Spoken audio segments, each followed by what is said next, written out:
ಪ್ರಿಯ ವೀಕ್ಷಕರೇ ನಮಸ್ಕಾರ. ನಮ್ಮ ಹಳ್ಳಿ ಸುದ್ದಿ ಯೂಟ್ಯೂಬ್ ಚಾನಲ್ಗೆ ತಮ್ಮೆಲ್ಲರೂ ಕೂಡ ಆತ್ಮೀಯವಾದ ಸ್ವಾಗತ. PM ಕಿಸಾನ್ ರೈತರಿಗೆ ಮತ್ತೊಂದು ಬಿಗ್ ಅಪ್ಡೇಟ್ ಒಂದು ಬಂದಿದೆ. ಹೌದು, PM ಕಿಸಾನ್ 24ನೇ ಕಂತು ಯಾವಾಗ ಜಮಾ ಆಗಲಿದೆ? ಈ ಬಾರಿ ರೈತರ ಖಾತೆಗೆ 4,000 ರೂಪಾಯಿ ಜಮಾ ಆಗಲಿದೆ. ಹೌದು, ಕೇಂದ್ರ ಸರ್ಕಾರದಿಂದ ಭರ್ಜರಿ ಗುಡ್ ನ್ಯೂಸ್ ಬಂದಿದೆ. ಹೌದು, ಇದರ ಬಗ್ಗೆ ಸಂಪೂರ್ಣವಾದ ಮಾಹಿತಿಯನ್ನ ಈ ವಿಡಿಯೋದಲ್ಲಿ ತಿಳಿಸ್ಕೊಡ್ತಾ ಹೋಗ್ತೀನಿ. ಹಾಗೆ ಸಾಲ ಮನ್ನಾದ ಬಗ್ಗೆ ಕೂಡ ಒಂದು ಬಿಗ್ ಅಪ್ಡೇಟ್ ಒಂದು ಬಂದಿದೆ. ಹೌದು, ವಿಡಿಯೋದ ಕೊನೆಯಲ್ಲಿ ಅದರ ಬಗ್ಗೆ ನಾನು ಹೆಚ್ಚಿನ ಮಾಹಿತಿಯನ್ನ ತಿಳಿಸ್ಕೊಡ್ತಾ ಹೋಗ್ತೀನಿ. ದಯವಿಟ್ಟು ವಿಡಿಯೋನ ಮಧ್ಯದಲ್ಲಿ ಸ್ಕಿಪ್ ಮಾಡದೆ ಕೊನೆವರೆಗೂ ನೋಡಿ. ಹಾಗೆ ನಿಮ್ಮ ಜಿಲ್ಲೆ ಯಾವುದು ಎಂಬುದನ್ನು ನಮ್ಮ ಕಮೆಂಟ್ ಬಾಕ್ಸಲ್ಲಿ ತಿಳಿಸಿ. ಹಾಗೆ ನೀವಿನ್ನೂ ನಮ್ಮ ಚಾನಲನ್ನು ಸಬ್ಸ್ಕ್ರೈಬ್ ಆಗಿಲ್ಲ ಅಂತಂದರೆ ಈ ಕೂಡಲೇ ಸಬ್ಸ್ಕ್ರೈಬ್ ಆಗಿ ಹಾಗೆ ಬೆಲ್ ಐಕನ್ ಕ್ಲಿಕ್ ಮಾಡಿ ಆಲ್ ಅಂತ ಸೆಲೆಕ್ಟ್ ಮಾಡ್ಕೊಳ್ಳಿ. ನಮಸ್ಕಾರ ಸ್ನೇಹಿತರೆ, ಎಲ್ಲರಿಗೂ ನಮ್ಮ ಚಾನಲ್ಗೆ ಸ್ವಾಗತ.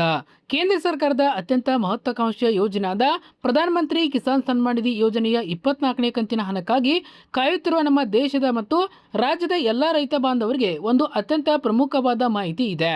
ಈ ವಿಡಿಯೋದಲ್ಲಿ ನಾವು 24ನೇ ಕಂತಿನ ಹಣ ಯಾವಾಗ ಜಮಾ ಆಗುತ್ತೆ, ಏಕೆ ಕೆಲವು ರೈತರ ಖಾತೆಗೆ 4,000 ರೂಪಾಯಿ ಬರುತ್ತೆ ಮತ್ತು PM ಕಿಸಾನ್ ಮೊತ್ತವನ್ನು ಸರ್ಕಾರ ಬದಲಾವಣೆ ಮಾಡುತ್ತಿದೆಯಾ ಎಂಬುದನ್ನು ಪೂರ್ಣವಾಗಿ ತಿಳಿಸಿಕೊಡುತ್ತೇನೆ. ದಯವಿಟ್ಟು ವಿಡಿಯೋನ ತುಂಬ ಮಾಹಿತಿಪೂರ್ಣವಾಗಿರುವುದರಿಂದ ದಯವಿಟ್ಟು ಯಾರು ಕೂಡ ಮಧ್ಯದಲ್ಲಿ ಸ್ಕಿಪ್ ಮಾಡದೆ ಕೊನೆವರೆಗೂ ನೋಡಿ.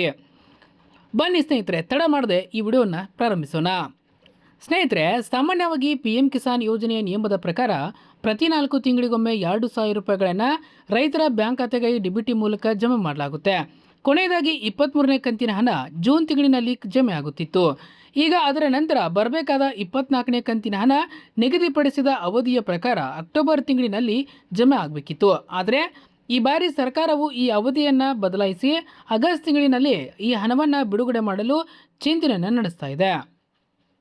ಈ ಅತ್ಯಂತ ಪ್ರಮುಖವಾದ ಬದಲಾವಣೆಗೆ ಕಾರಣ ಏನಪ್ಪ ಅಂತಂದರೆ, ದೇಶದ ಅರ್ಧಕ್ಕಿಂತ ಹೆಚ್ಚು ರಾಜ್ಯಗಳಲ್ಲಿ ಮಳೆಯ ಕೊರತೆ ಮತ್ತು ಬರಗಾಲದಂಥ ಪರಿಸ್ಥಿತಿ ನಿರ್ಮಾಣವಾಗಿದೆ. ಈ ಬರಗಾಲ ಪೀಡಿತ ಪ್ರದೇಶಗಳ ರೈತರಿಗೆ ಆರ್ಥಿಕ ನೆರವು ನೀಡಲು ಕೇಂದ್ರ ಸರ್ಕಾರವು ಈ ಕಂತಿನ ಹಣವನ್ನು ಅವಧಿಗಿಂತ ಮುಂಚಿತವಾಗಿ ಅಂದರೆ 2 ತಿಂಗಳ ಮೊದಲೇ ಬಿಡುಗಡೆ ಮಾಡಲು ಯೋಚನೆ ಮಾಡ್ತಾ ಇದ್ದಾರೆ. ಕೃಷಿ ಸಚಿವರಾದಂಥ ಶಿವರಾಜ್ ಸಿಂಗ್ ಅವರು ಮಹತ್ವದ ಹೇಳಿಕೆಯೊಂದನ್ನು ನೀಡಿದ್ದಾರೆ. ಕೇಂದ್ರ ಕೃಷಿ ಸಚಿವರಾದ ಶಿವರಾಜ್ ಸಿಂಗ್ ಚೌಹಾಣ್ ಅವರು ಪಂಜಾಬ್ನಲ್ಲಿ ನಡೆದ ಒಂದು ಪ್ರಮುಖ ಸಭೆಯಲ್ಲಿ ಈ ವಿಷಯವನ್ನು ಸ್ಪಷ್ಟಪಡಿಸಿದ್ದಾರೆ. ರಾಜ್ಯಗಳಲ್ಲಿ ಇರುವ ಬರಗಾಲದ ಪರಿಸ್ಥಿತಿಯನ್ನು ನೋಡಿ ರೈತರಿಗೆ ನೆರವಾಗಲು ಕೇಂದ್ರ ಸರ್ಕಾರ ಹೆಚ್ಚುವರಿ ಬೋನಸ್ ಕಂತನ್ನು ನೀಡುವುದಾಗಿರಬಹುದು ಅಥವಾ 24ನೇ ಕಂತಿನ ಹಣವನ್ನು ಮೊದಲೇ ಜಮಾ ಮಾಡುವುದರ ಬಗ್ಗೆ ಚಿಂತನೆ ಮಾಡ್ತಾ ಇದೆ. ಕಳೆದ ವರ್ಷ ಕೂಡ ಪಂಜಾಬ್ ಮತ್ತು ಹರಿಯಾಣ ಮತ್ತು ಜಮ್ಮು ಕಾಶ್ಮೀರದಲ್ಲಿ ಅತಿ ಹೆಚ್ಚು ಪ್ರವಾಹ ಬಂದ ಕಾರಣ 2 ತಿಂಗಳ ಮೊದಲೇ ಹಣ ಜಮಾ ಮಾಡಲಾಗಿತ್ತು.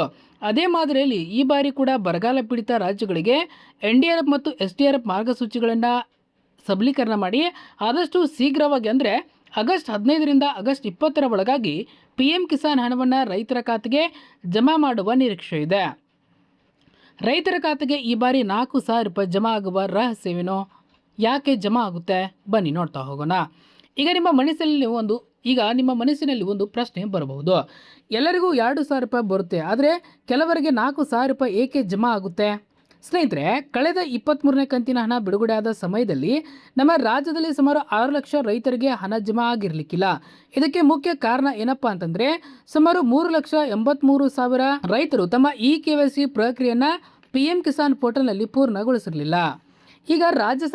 ಈಗ ಸರ್ಕಾರವು ಈ ಬಾಕಿ ಇರುವ ರೈತರ ದಾಖಲಾತಿಗಳನ್ನು ನವೀಕರಿಸಲು ಕೃಷಿ ಇಲಾಖೆಗೆ ಕಟ್ಟುನಿಟ್ಟಿನ ಸೂಚನೆಯನ್ನು ನೀಡಿದೆ. ಈ ಪ್ರಕ್ರಿಯೆ ಈಗ ಸುಮಾರು 70% ಪೂರ್ಣಗೊಂಡಿದೆ.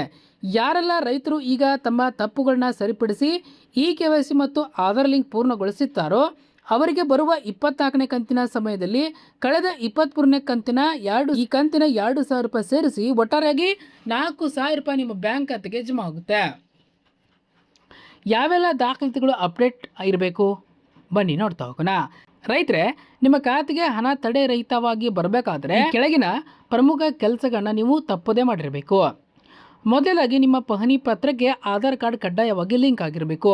ನಂತರ ನಿಮ್ಮ ಸಕ್ರಿಯ ಮೊಬೈಲ್ ನಂಬರ್ಗೆ ಆಧಾರ್ OTP ಬರುವುದು ಖಾತ್ರಿಯಾಗಿರಬೇಕು. ಫೋಟೋನಲ್ಲಿ ಸೆಂಟ್ರಲ್ ಫಾರ್ಮರ್ ID ಮತ್ತು ನಿಮ್ಮ ಬ್ಯಾಂಕ್ ಖಾತೆಗೆ NPCI ಮ್ಯಾಪಿಂಗ್ ಆಗಿರಬೇಕು. ಇನ್ನು ನಿಮ್ಮ PM ಕಿಸಾನ್ ಸ್ಟೇಟಸನ್ನು ಚೆಕ್ ಮಾಡುವುದು ಹೇಗೆ? ಹೌದು, ನಿಮಗೆ 24ನೇ ಕಂತಿನ ಹಣ ಬರುತ್ತದೆಯೋ ಅಥವಾ ಇಲ್ಲವೋ ಎಂಬುದನ್ನು ನೀವು ಮನೆಯಲ್ಲೇ ಕುಳಿತು ತುಂಬ ಸುಲಭವಾಗಿ ನಿಮ್ಮ ಮೊಬೈಲಲ್ಲಿ ಚೆಕ್ ಮಾಡ್ಕೊಳ್ಬಹುದು. ಇದಕ್ಕಾಗಿ ನೀವು PM ಕಿಸಾನ್ ಅಧಿಕೃತ ಪೋರ್ಟಲ್ಗೆ ಭೇಟಿ ನೀಡಬೇಕು. ಅಲ್ಲಿ ನೌ ಯುವರ್ ಸ್ಟೇಟಸ್ ಆಯ್ಕೆ ಮೇಲೆ ಕ್ಲಿಕ್ ಮಾಡಬೇಕು. ನಂತರ ನಿಮ್ಮ ಫಾರ್ಮರ್ ID ಅಥವಾ ಆಧಾರ್ ಸಂಖ್ಯೆಯನ್ನು ಮತ್ತು ಮೊಬೈಲ್ ಸಂಖ್ಯೆನ ನಮೂದಿಸಿ ಸ್ಟೇಟಸನ್ನು ನೋಡಬಹುದು. ಇಲ್ವಂದರೆ ಕರ್ನಾಟಕದ ರೈತರಾದ ನೀವು DBT ಕರ್ನಾಟಕ ಆ್ಯಪ್ ಡೌನ್ಲೋಡ್ ಮಾಡಿಕೊಂಡು ಕೂಡ ನೀವು ನಿಮ್ಮ ಕಂತಿನ ಸ್ಟೇಟಸನ್ನು ಅಲ್ಲಿ ಕೂಡ ಚೆಕ್ ಮಾಡ್ಕೋಬಹುದು. ಸ್ನೇಹಿತರೆ, PM ಕಿಸಾನ್ ಯೋಜನೆಯ ಈ ಹೊಸ ಬದಲಾವಣೆ ನಿಜವಾಗಿಯೂ ಕೂಡ ರೈತರಿಗೆ ಒಂದು ದೊಡ್ಡ ಶುಭ ಸುದ್ದಿ. ಈ ಮಾಹಿತಿ ನಿಮಗೆ ಉಪಯೋಗವಾಗಿದ್ದರೆ ದಯವಿಟ್ಟು ಈ ವಿಡಿಯೋಗೆ ಒಂದು ಲೈಕ್ ಮಾಡಿ. ಹಾಗೆ ನಿಮ್ಮ ಪರಿಚಯದ ಎಲ್ಲ ರೈತ ಬಾಂಧವರಿಗೂ ಕೂಡ ಈ ವಿಡಿಯೋವನ್ನು ಶೇರ್ ಮಾಡಿ. ಅವರನ್ನು ಕೂಡ ಈ KYC ಮಾಡಿಸಿಕೊಳ್ಳಲು ತಿಳಿಸಿ. ಮತ್ತಷ್ಟು ಕೇಂದ್ರ ಅಥವಾ ರಾಜ್ಯ ಸರ್ಕಾರದ ಹೊಸ ಯೋಜನೆಗಳ ಅಪ್ಡೇಟ್ಗಾಗಿ ನಮ್ಮ ಚಾನಲನ್ನು ಈಗಲೇ ಸಬ್ಸ್ಕ್ರೈಬ್ ಆಗಿ.